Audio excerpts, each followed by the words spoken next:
Nako ito guys, bakbakan ni Harry Roque at ni Kaufman. Bakbakan ni Harry Roque at ni Kaufman, abogado ni Digong dun sa Dahig. So, sinabi kasi ni Kaufman, mga kababayan, na hindi naman interesado ang mga Duterte kay Harry Roque. Di ba? Ang kampo ng Duterte, hindi interesado kay Harry Roque. Oh, si Harry Roque naman kasi nanghihimasok dito sa kaso ni dating Pangulong Duterte dyan sa Dahig. At siyempre, ayaw ni Kaufman. Siyempre, ayaw ni Kaufman, baka may kahati pa, no? So ito mga kababayan, pakinggan no natin ang pahayago ni Harry Roque na todo tanggi nga dito na siyempre, napahiya na sinabi kasi ni Kaufman na si Harry Roque ay ayaw naman talaga ng mga Duterte at hindi interesado sa kanya ang Duterte camp. Roque, ano ba yan? Uwi ka na lang kasi sa Pilipinas. Ito pakinggan natin. Well, sa totoo lang, nagulat ako dun sa mga pinagsasabi niya laban sa akin. Huwag ka na magulat. Tanggapin mo na lang katotohanan. Dahil alam ko naman na hindi ako dapat paghimasok sa ICC case. Yun naman pala Alam mo naman pala na hindi ka naman dapat talaga nangihimasok dyan tuloy natin. Kaya hindi ako naghihimasok. Sa katunayan, ayaw ko maghimasok para kahit anong mangyari, wala sa sisi sa akin. Sinabi niya yan hindi siya nangihimasok pero ito, pakinggan niyo. Pero hindi niya ako mapipigilan na mag-isip ng iba pang mga pamamaraan. Paano yun? Hindi daw siya mapipigilan na maghanap ng paraan. Ang gumawa ng paraan. So ano yun? Kung hindi ka nanghihimasok. Diba? Kaya galit na galit si Kaufman. Kasi dahil sa napapagaan na, lalo pang lumalala dahil sa ginagawa ni Harry Roque. Yan mga didis, paano ba yan? Yari na. Si Harry Roque pala yung dahilan. Lalo na ako talaga ay naniniwala na parang wala nang remedyo sa ICC. Naku, mga kababayan, wala na daw remedyo sa ICC. Ibig sabihin, wala nang mangyayari. Ibig sabihin, wala na talaga. Hindi na talaga makakalaya. Mga DDS, paano ba yan? Sabi yung ni Harry Roque, wala nang remedyo, wala na. Tuloy natin.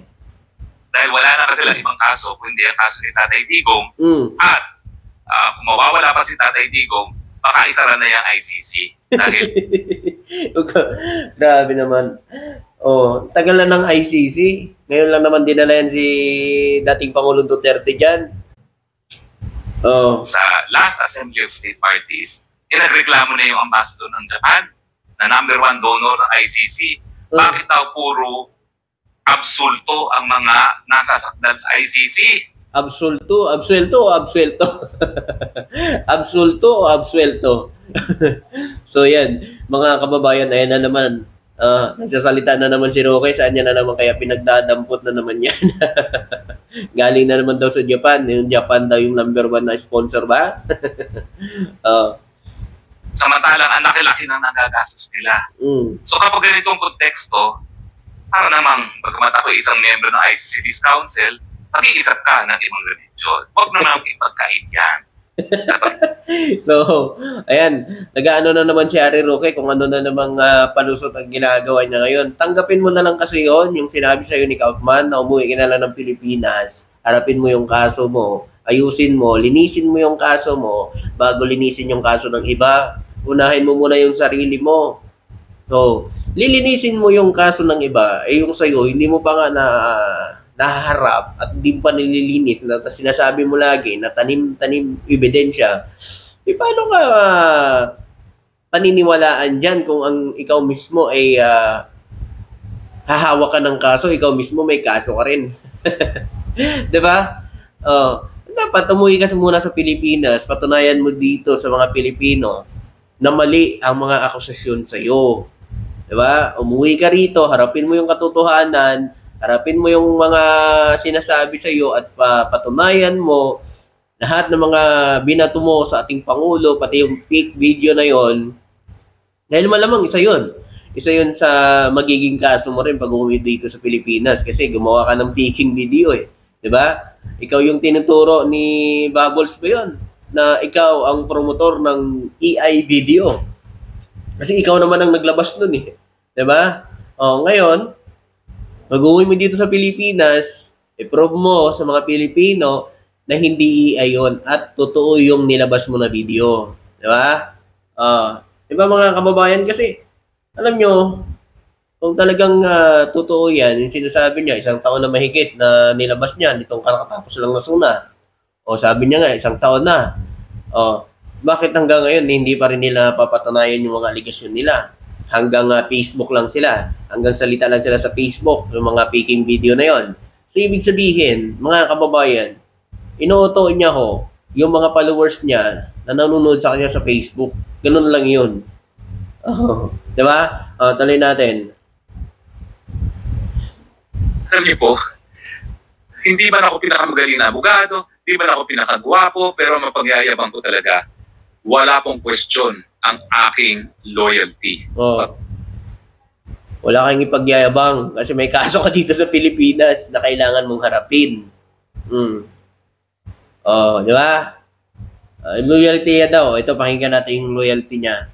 Pag ako naging loyalty, hanggang huli. Kaya nga miski ginigipit na ako at pinupulbos na ako, I stand by Duterte as my president. Wow!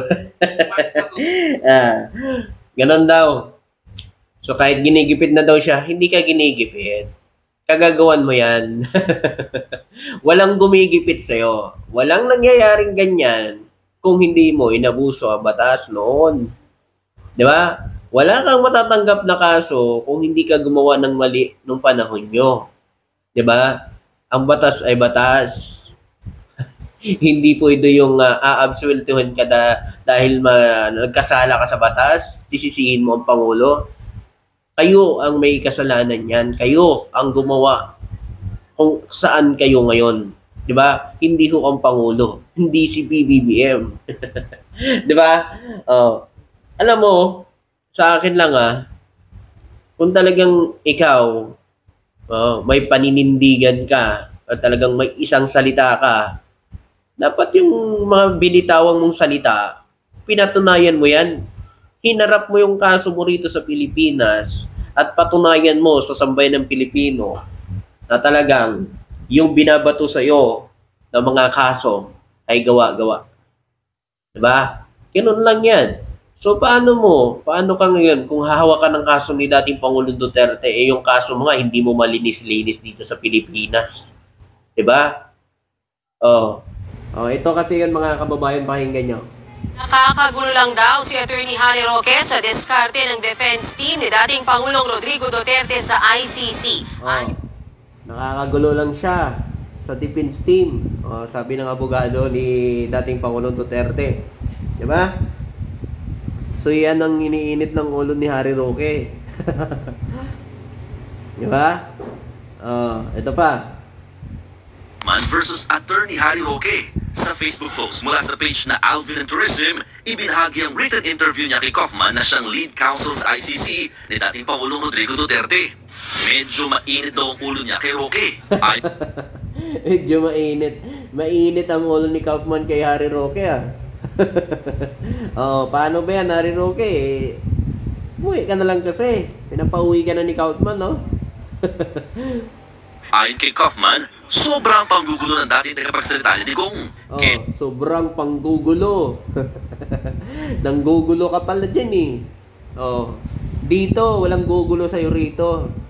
Diba? Pag uwi mo dito sa Pilipinas, susunduin ka pa. Diretso ka kagad sa hawla mo. Diba?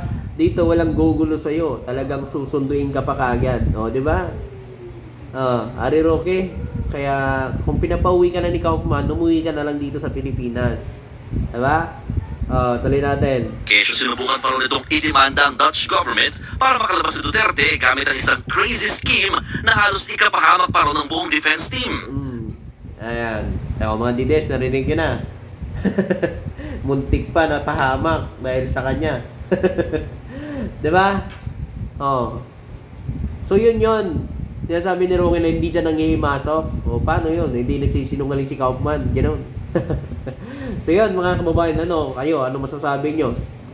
Susunti naman natin sa Harry Roque. Sunduin na yan. So yun, maraming salamat po at magandang araw sa inyo lahat. Thank you.